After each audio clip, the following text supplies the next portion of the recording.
Hello guys, welcome to my channel mister Naveen talkies. మన Shankar ever Prasad. ఇది ఒక ఫ్యాన్స్కి పండగ. అంతే, ఈ సినిమా ఫ్యాన్స్కి పండగ. ఫ్యాన్స్ కోసమే చిరంజీవి గారు మళ్ళీ బ్యాక్ వెళ్ళి చేసినట్టు ఒక సినిమా లాగా ఉంటుంది అనమాట. అనిల్ రావిపూడి గారు వింటేజ్ చిరంజీవి గారిని కంప్లీట్గా తీసుకురాకపోయినా ఆల్మోస్ట్ టచ్ చేశారని చెప్పాలి. అంత బాగా చూపించారు. స్టైలిష్గా ఉన్నాయి ఫైట్స్. అయితే ఫైట్స్ నిజంగా చాలా స్వాగ్ ఉంది. ఆ ఫైట్స్లో స్వాగ్ ఉంది, ఒక స్వాగ్ చాలా బాగుంది. ఇవన్నీ ఏంటంటే ఎంజాయింగ్ ఎలిమెంట్స్ అనమాట. అంటే just for enjoyment, just for entertainment. అంతకంటే ఇంక సినిమాలో మనం ఎక్స్పెక్ట్ చేయడానికి ఇంకేమీ లేదు. అంతకు మించి ఎక్స్పెక్ట్ చేయకూడదు కూడా. మనం మాట్లాడుకున్నట్టే ఇంతకుముందు నేను చెప్పాను, అనిల్ రావిపూడి గారు ఇలాంటి సినిమాలే చేస్తారు, ఈ జోనర్లోనే వెళ్తారు, ఒకటే ప్లాట్ ఉంటుంది, చేంజెస్ ఏమి ఉండవు, బట్ సినిమా కంప్లీట్గా ఎంటర్టైన్మెంట్ ఇస్తుంది. అది మాత్రం పక్క. సినిమా అయిపోయేసరికి బయటికి ఒక సాటిస్ఫాక్షన్తో, మినిమం సాటిస్ఫాక్షన్తో బయటకు వస్తాం అనమాట. అలాంటిది నార్మల్ ఆడియన్స్కి ఇట్లా అనిపించినప్పుడు అదే ఫ్యాన్స్కి అయితే ఫుల్ మీల్సే. సో అలాగే అనిపిస్తుంది అనమాట. నేనైతే చూశాను, నేను వెళ్ళినప్పుడు ఫ్యాన్స్ అయితే ఫుల్ ఎంజాయ్ చేస్తున్నారు. యాక్చువల్గా యంగర్స్ కంటే, ఇప్పుడు మన ఏజ్ కంటే మన నాన్న ఏజ్, లేకపోతే మనకు కొంచెం బ్రదర్స్ మనకంటే ముందు ఉంటారు కదా, వాళ్ళ ఏజ్ కానీ వీళ్ళకి తెలుసు చిరంజీవి గారి గురించి. అంటే చిరంజీవి గారు, వింటేజ్ చిరంజీవి గారు అట్లున్నది. ఆ చిరంజీవిని చూసినంత ఫీల్ అయ్యి ఎంజాయ్ చేస్తున్నారు థియేటర్లో. నేను చూశాను అనమాట రియల్గా. ఇప్పుడు నేను థియేటర్లో చూస్తున్నా, ఎంజాయ్ చేస్తున్నారు, ఎగురుతున్నారు, డాన్స్ చేస్తున్నారు. వాళ్ళైతే అక్కడ పాట వస్తుంటే వీళ్ళు నిలబడుకొని పాట డాన్స్ చేస్తున్నారు, ఆగట్లే ఎవరు. సో అంత బాగా ఎంజాయ్ చేస్తున్నారు చిరంజీవి గారిని చూసి. ఆ లుక్స్ కావచ్చు, ఆ కామిక్ టైమింగ్ కావచ్చు, తెలుసు మనకు ఆబ్వియస్లీ చిరంజీవి గారి కామెడీ టైమింగ్ ఇట్లా ఉంటుంది. ఆల్మోస్ట్ మనం ఓల్డ్ మూవీస్, శంకరదాద ఎంబీబీఎస్లో, జిందాబాద్లో, తర్వాత జై చిరంజీవిలో, అందరి వాళ్ళలో, ఇవన్నిట్లో కామెడీ టైమింగ్ ఎట్లా చూసారా? సో నచ్చకడం ఆ టైప్ ఉంటుంది. చాలా బాగా అనిపిస్తాయి ఈ సీన్స్. అండ్ ఎమోషన్ ఆబ్వియస్లీ తెలుసు, ఒక ఫ్యామిలీ ఎమోషన్ అనేది కూడా చాలా బాగా కనెక్ట్ అయ్యే విధంగా పెట్టుకున్నారు అనిల్ రావుపూడి గారు. ఎంటర్టైన్మెంట్ పర్పస్సే సినిమా తీస్తారు, ఎంటర్టైన్మెంట్ ఉండాలనే తీస్తారు. క్రింజ్ ఉన్నా పర్లేదు, రిపీట్ ఉన్నా పర్లేదు, ఫ్యాన్స్, ఆడియన్స్ అంటే ఫ్యామిలీ ఆడియన్స్ ఖచ్చితంగా చూసే విధంగా తీస్తారు అనిల్ రావుపూడి గారు. ఇది మాత్రం పక్కా రాసి పెట్టుకొని, ఇదే విధంగా మీరు మైండ్ సెట్లో పెట్టుకొని సినిమాకి వెళ్ళండి. ఈ సంక్రాంతికి ఫ్యామిలీస్ అందరూ చూడగలిగే సినిమా ఇది, ఒక మంచి సినిమా అయితే అయిపోతుంది. అంతే. అంతకంటే ఈ సినిమాలో ఎక్స్పెక్ట్ చేయడానికి లేదు కాబట్టి, నేనైతే ఎక్కువ ఎక్స్పెక్టేషన్స్ పెట్టుకోలేదు కాబట్టి హ్యాపీగా సినిమా చూసుకొని నవ్వుకొని కాసేపు నిమ్మలంగా, ఏ అరుపులు కేకలు నేనేం చేయకుండా నిమ్మలంగా వచ్చేసాను అనమాట.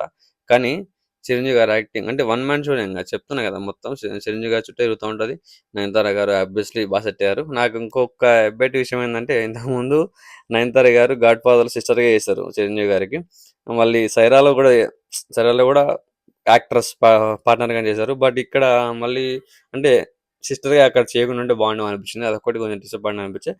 సో మళ్ళీ అది చేసి మళ్ళీ ఇక్కడ ఈ విధంగా అంటే కొంచెం బాలేదు. బట్ ఓకే, ఇంకా ఫైనల్గా సినిమాలు కాబట్టి హీరోయిన్లు వాళ్ళ క్యారెక్టర్స్ని బట్టి అటు ఇటు ఏదో ఒకటి అవుతూ ఉంటుంది. ఆ విధంగా నేను అనుకోవాలి ఇది కూడా. బట్ ఇది ఓవరాల్గా అయితే సినిమా నాకైతే ఓకే, బాగా అనిపించింది. నవ్వుకోవచ్చు, పండగకి ఫ్యామిలీతో చూడొచ్చు, ఎంజాయ్ చేయొచ్చు. కానీ టికెట్ రేట్ ఎక్కువ పెట్టుకుంటే బాగుండేమో అనిపించింది. నార్మల్ పక్కా కమర్షియల్ ఎంటర్టైన్మెంట్ సినిమా, అంతకంటే ఇంకా ఇందులో ఏం లేదు చెప్పడానికి. కాబట్టి అంతకు మించి ఎలిమెంట్స్ పెట్టడానికి అమౌంట్ అంటే టికెట్ ప్రైస్ ఎక్కువ పెట్టడం అనిపించింది. కొంచెం తగ్గించి ఉంటే బాగుండేమో. ఇప్పుడు పెద్ద పెద్ద బడ్జెట్లు పెట్టి సినిమాలకు పెట్టినట్టు పెట్టారనమాట. వెంకటేష్ గారి క్యారెక్టర్ వచ్చింది అంతే.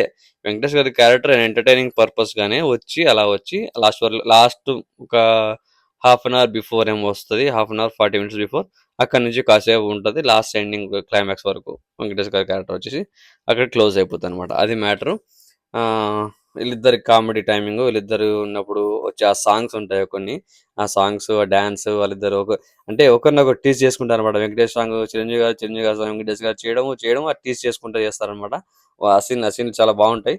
అలాగే ఇద్దరు కలిసి చేసే సాంగ్ అద్భుత, బాగుంది. అంటే ఎంటర్టైనింగ్ అదొకటి. ఫస్ట్ సాంగ్ అయితే ఇదే అనమాట. స్వాగ్ ఉంది నిజంగా. హుక్ స్టెప్ సందీప్ బాగా చేశారు. మాస్టర్ మాత్రం దుమ్ము లేపారు నిజంగా. ఆయన డ్రీమ్ కమ్ ట్రూ ఉంటారు కదా, ఆ మూమెంట్ ఇది అనమాట. చిరంజీవి గారితో చిరంజీవి గారితో వర్క్ చేయాలని ఆయన చాలా సందర్భాల్లో చెప్పారు. అది ఈసారి వర్క్ అయితే చేశారు.